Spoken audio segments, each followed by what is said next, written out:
Okay, chaps. Okay, first of all, we'll have a quick look at the instructions. Standard Eduard glossy, lovely instructions. Obviously, there's a bit about the Airco DH-2 here. Second design from Jeffrey D'Aveland. Pusher configuration. If I leave that there, you could have a freeze that. I'll have a read if you wanted to, but obviously all this stuff will be freely available on Tinternet, no doubt. So we have a look to see. Oh, you've seen Eduard instructions before. We get mass set and PE, as we said, a bit of film for the glassware or canopy, what of it there is.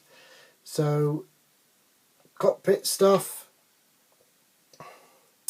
Look at these call outs on here.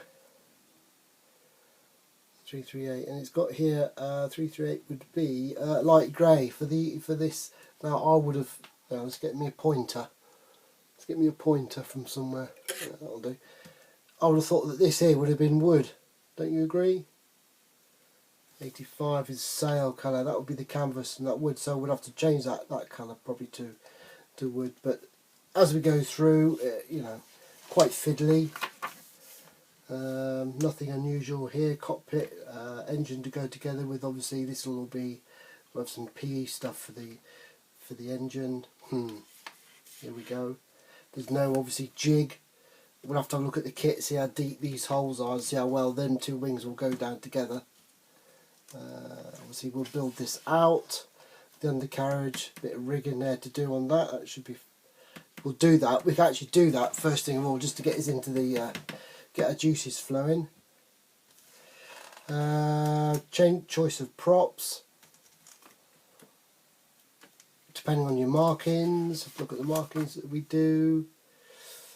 So obviously the wings, the fuselage and the wings all come together as a wanna, and then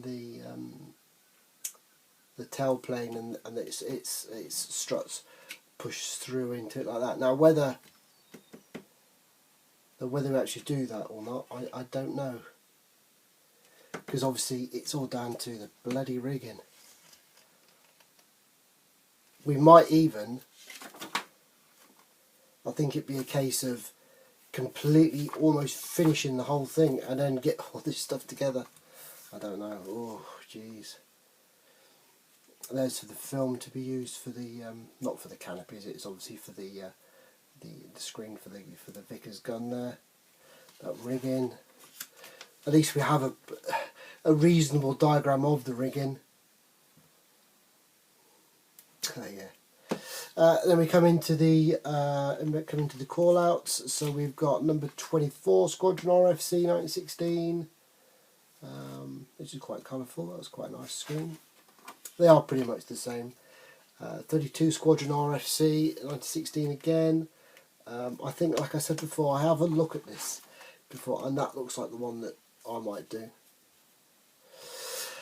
And then we go to 24 Squadron RFC 1916. That's pretty much the same. And then finally at the back here, 24 again. Oh, I've got A flight. Same squadron, different markings. Oh, that's quite nice as well. Obviously, if you was doing both the sail colour, we'd have to ghost paint the roundels, you know, so you could see the shadow of it coming through on the light through the wings. We'd get away with it doing it on that. Well, then we've got decals on that one. That's a different colour as well. Yeah, that could be the one. That could be the one. So there you go. There's the instructions. Very nice.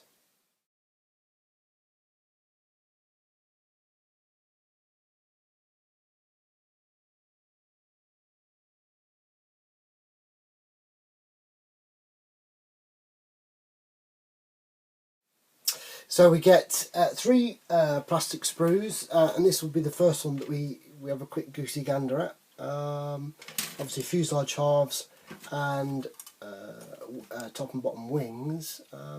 You know, it's an Eduard kit, so it's, you know, it's devoid of flash.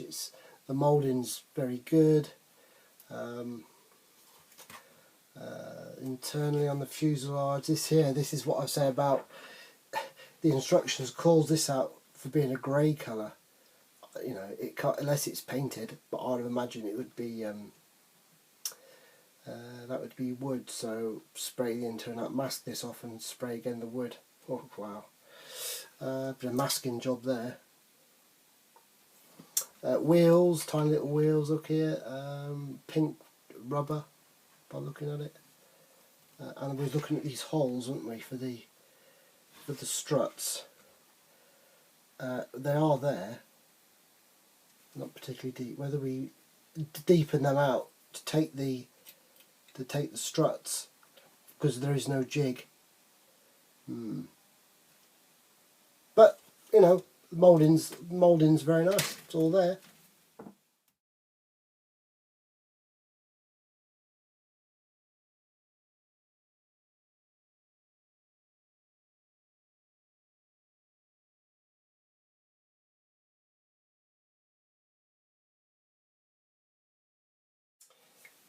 Second sprue we're going to look at would be screw B. Conveniently, we've got obviously the 4-bladed prop and 2-bladed prop. Then they look lovely. They look nice. There's no flash on that at all, or maybe a little bit on there. Look, bit of burring perhaps. Squeaky. Yeah, that looks well and good. A bit of the tail plane with some nice ribbing. Rudder, yeah, that looks like. Actually, that does look a bit. I mean, it's going to be painted, or is it going to have a decal on it? But just looks like a lump of plastic to me.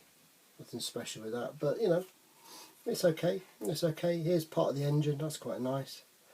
Some struts for the. I'll imagine they're going to be for the undercarriage. A machine gun cartridge canisters, something obviously on top of the size of them screws on top of the engine. Not on top of the engine. Where would that be? Maybe on the back of just in front of the engine there. So yeah, there again, not a lot of parts on this kit. Nicely moulded, no flash, typical Eduard.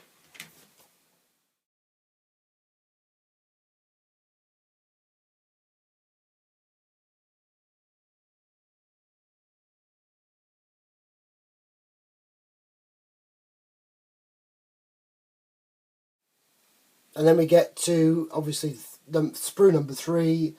You can guess what letter this would be. Let's see, just in case you didn't know. So we've got some. There you go. Look, there's these. These are the struts that connect the tailplane to the main fuselage. How delicate they are. At least the locating pin area, I can't think what you call that, is quite small, so that should come off okay. Look at these tiny parts here. Wowee. Various small parts without, I can't really know what they would be. Small parts here again. Yeah, tiny bits. A bit of pipe in there. Obviously, this might be control column there. Random piece there. So yeah, again, nicely moulded. Typical Eduard part.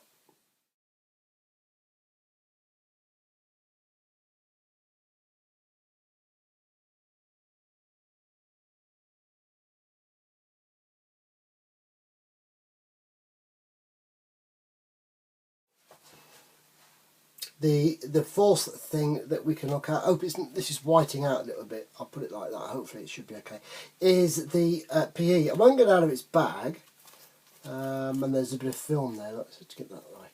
I won't get out of its bag because it'll just glare us out, but obviously looking at this we have a seat in PE. They look like they could be, I don't know what they are, I was going to say they could have been the machine gun bullet feeds, but they won't be, will they? But there's quite a lot of PE on this. Seat belts. These will be for the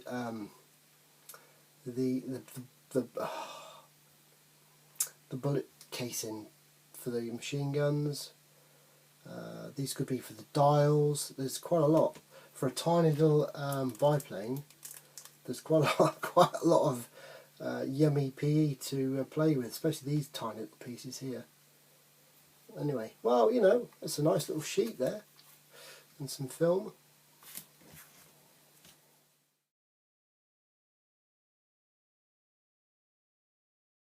Next up, we've got the decals, which we will have a quick look at, I think.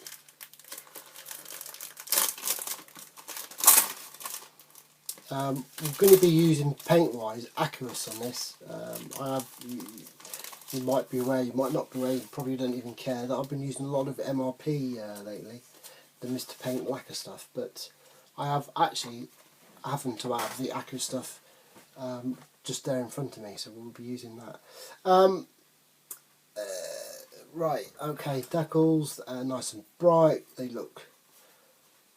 feel nice and thin.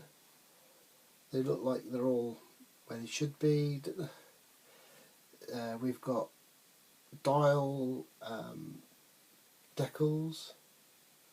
So yeah, that looks okay. That looks not too bad at all. That could be for the wheels, perhaps. Don't know. To my eyes, though, that blue looks a little bit bright, but it is early, you know, it is First World War, so it might be a different colour to what I'm thinking of. Oh.